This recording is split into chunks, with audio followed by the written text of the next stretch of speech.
back to the class, everyone. Today we're going to be talking about the most famous plug and play character. I have called him a plug and play character several times in a lot of my videos. I know that a lot of other people have. That's just kind of his reputation.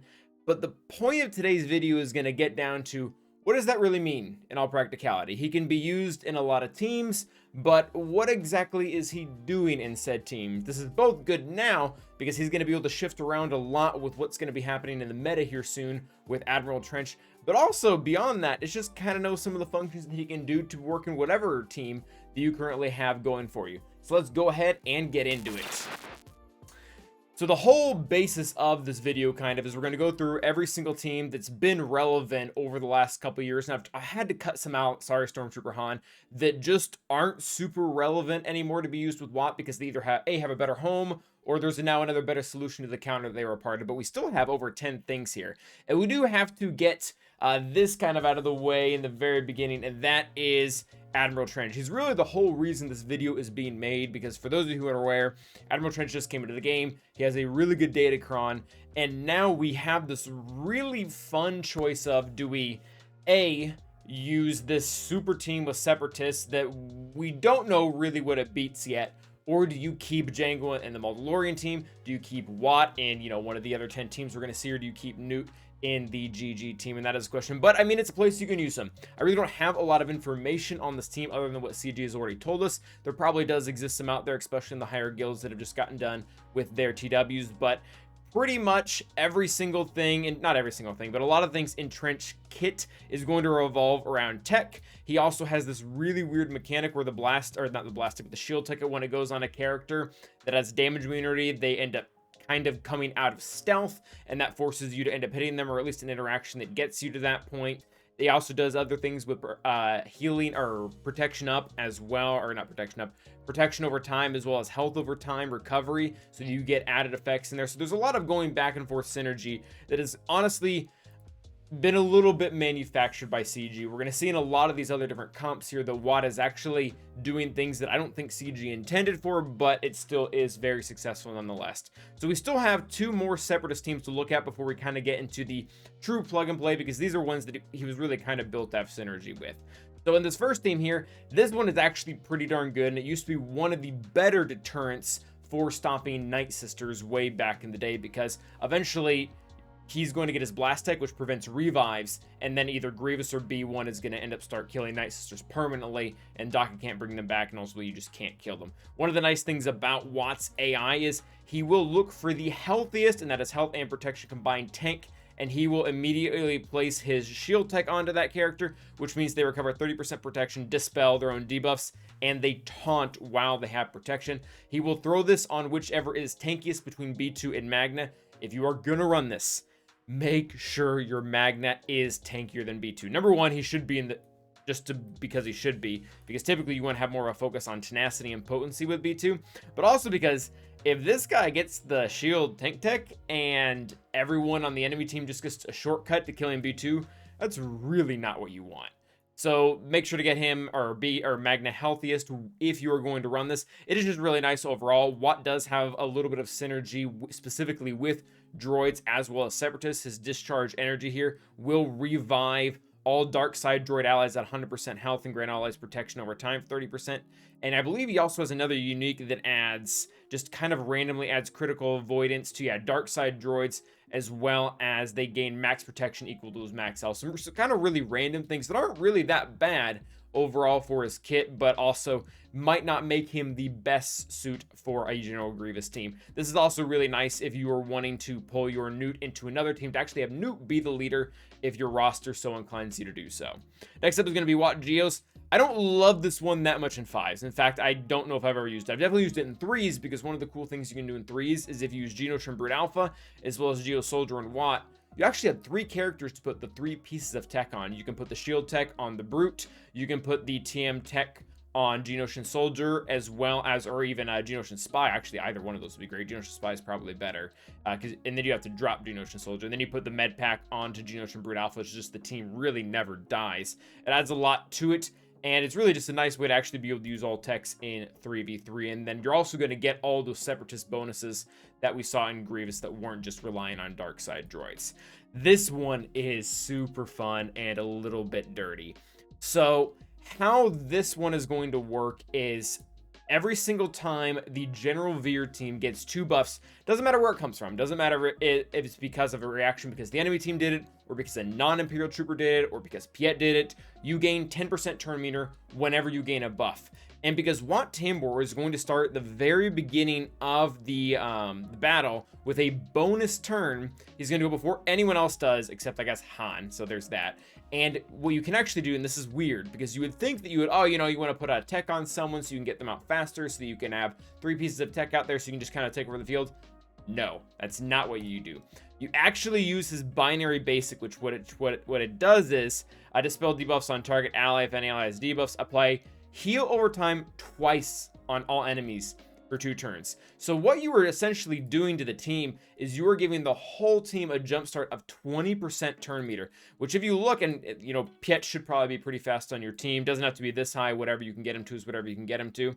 But with Veer's lead, that's 375 divided by like 80%, which, you know, that's how you do get to the 20 turn meter. That's really stinking fast. That's fast enough to actually outrun some Starkiller teams out there, which is probably the main place this counter is going to be used, if any, because unfortunately it's not enough to beat most Galactic Legends, but it's enough to get a jump on a lot of other teams that are really high up, like Starkiller, that have a MRJ that'll probably be stupid fast.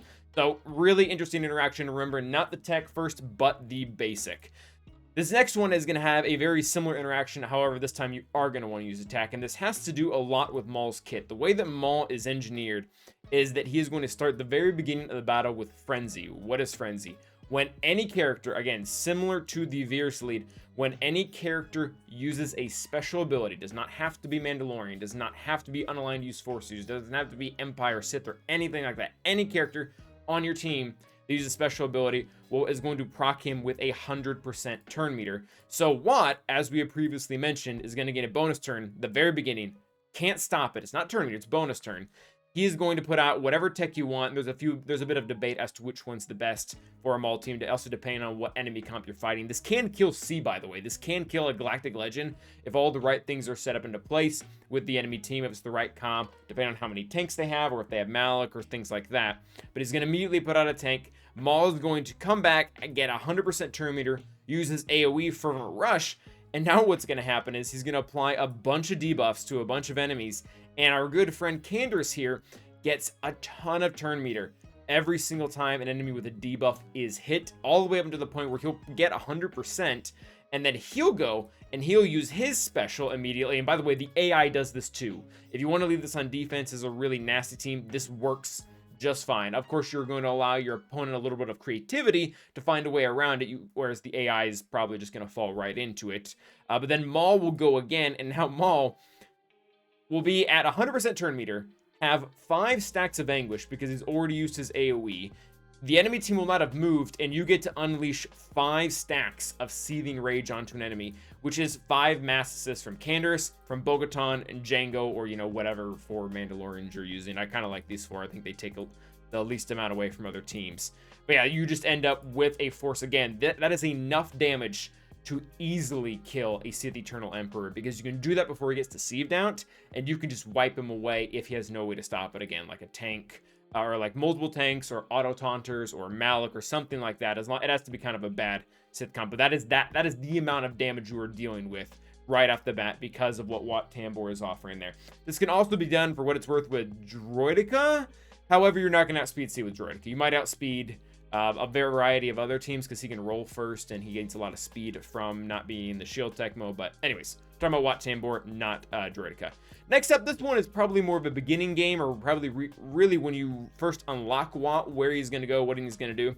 He goes really well with Darth Vader, specifically because Darth Vader lead, again, similar to Maul and Veer's, damage over time, whenever the enemy dispels damage over time, they get it back. And it just continually keeps going on. And when we look at Wat, he actually gives damage over time whenever one of the characters that he puts a tech on uses a special ability, because he's going to be attacking out of turn. He's going to inflict damage over time twice on target enemy for 2 turns to remove 15% turn meter. So basically, Watt goes first. He's going to put the blast tick, which prevents revives, by the way. That's very important, actually, especially if you're using this to kill Night Sisters. This one right here, the blast tick weapon mod. 15% turn rate at the start of each enemy's turn. Enemies defeated by this character can't be revived. So he goes around.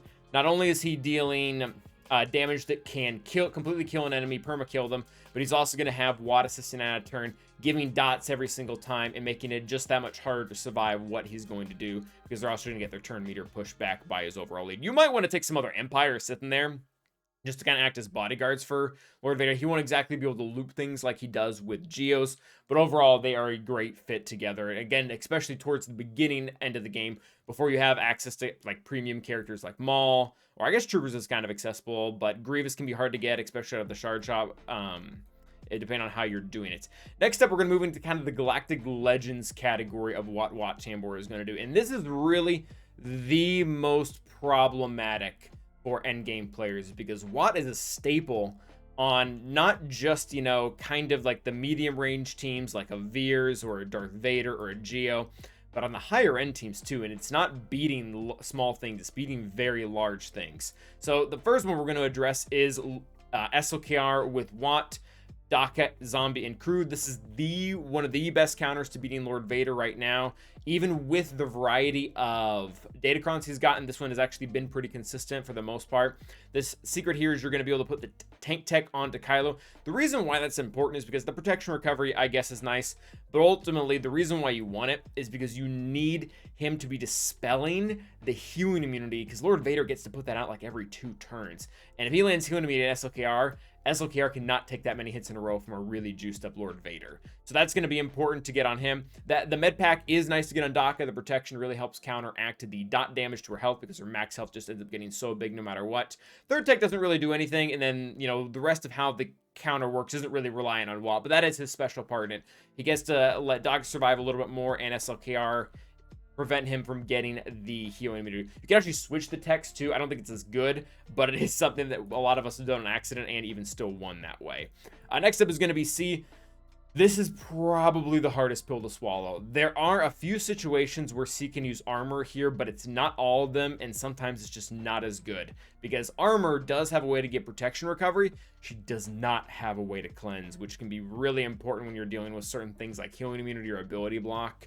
So yeah, this is going to be a hard combo to figure out. And really what needs to happen, if CG is really kind of concerned about, or really wanting to push Trench and put all these characters like Wat Tambor, Django, and Newt into that team, C needs to be given his lifter. Obviously, JMK and Lord Vader, they got theirs right out the gate. Rey got hers retrospectively. C needs one, and he needs one bad that is going to do something, at least take the place of Watt in some way. I don't know who it is. I kind of don't care who it is. I just want them to have a function where I don't feel like I need to do this.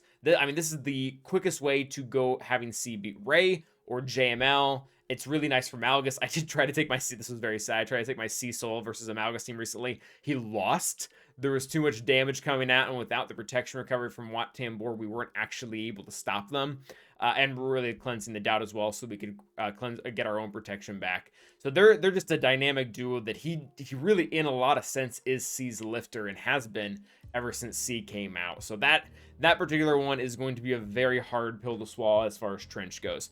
This one, I don't like this one, by the way. It's done a lot of people good things. It's caused a lot of other people on the opponent's side problems. It does have some huge holes, though. So the idea in this comp, with Bastila Shan lead, Jedi Master Luke, and Watt is always going to put his tank tech on the tank that is the healthiest, which is going to, of course, be JML, because there's no tank. This is primarily used as a 3v3 team. I really don't like it in 5s because it can be beaten by CLS. But there's some weird interaction in the game. I do not know if this is working as intended, but it's how it's always worked. Bastila, she's going to give 200% protection up that can't be dispelled to all Jedi. For whatever reason, I don't know why it works this way. It must be the way the game is coded. But when this recovers 30% protection on the character it's put on, it also gives 30% back of that 200% protection up, which in a lot of cases just makes JML completely unkillable. This actually stops C for the most part, because once you annihilate the sides and you haven't zapped off Jedi Master Luke's protection away, he just doesn't die. You cannot get him down if you can't hit that 200,000 protection up, all the way down to 0 and completely kill it off before Watt's tech regenerates it, you just don't kill him. So there are ways around this. SLKR will flat out solo this team because he becomes essentially immortal because you keep decreasing his turn meter. And SLKR is one of the few characters that I can actually build enough damage to knock down JML in 1 or 2 hits because of how his mastery increase works. But overall, it is a place to use Watt. If you don't have anything else and you're looking for something tricky and your opponent doesn't even have SLKR, that's great. That is a great solution that you can use in a really fun way. You can use Watt to mix things up. We are going to kind of move into looks like a 3v3 category. This one was a really fun team. If you have an exception where, you know, C is doing something else, or you don't even have C, this is a really fun team. Watt Tambor will put the tank tech, or you can put the tank tech onto Kylo Ren. That not only makes him essentially perma-taunt because he's constantly getting his protection back, but you also give the TM tech to first order executioner here. And the reason why I love that is because how the mechanics of this kit work is every single time that he's going and increasing his max health, he's also increasing his damage because a part of his damage is built on his max health. So not only is he able to perma-kill people because you'll put the blast tech on him, but he's also going to gain more turns more quickly and stacking his damage even faster and eventually being able to get through some bigger targets that he wouldn't be able to get through without Watt Tambor's tech being there to kind of speed up the whole process, because that's really what's giving him a surplus amount of turns. This team is a little dated, but can still be good if you're really short on Omicrons. And this is set, or really this doesn't even be set. You can pick any old tank here. I've seen Stormtrooper Han, I've seen L3, I think I've maybe even seen SRP a time or two. But you put on the tank tech onto whatever tank is there. Then you put the blast tech onto Wampa, again, the one that prevents revives, increases TM. And Wampa, very similar to First Order Executioner, will just build damage very quickly because you'll be able to roar a lot more consistently because he's taking a lot more turns. If you have the Omicron, don't do this. Like, Wampa is better off alone with his Omicron than he is with these two. But if you don't have his Omicron, you're still working him up. Maybe he's 5 stars or something like that. I used to do this when my Wampa was 5 stars way back in the day. It is a pretty good option. So just keeping your options open and being able to use Watt flexibly in all these homes is one of the ways that can really lead you to success, especially if your opponent's really into scouting and they're trying to figure out what you're doing with Watt Tambor and what that might possibly look like. And if you keep switching it up on them between all of these, honestly, just really valid teams, then you'll be in a much better place. And yeah, we'll stay tuned to see if this team ultimately does end up being the best bet. And hey, CG, when is C going to get his lifter? But that is going to be it for today, guys. Until the next time, stay awesome.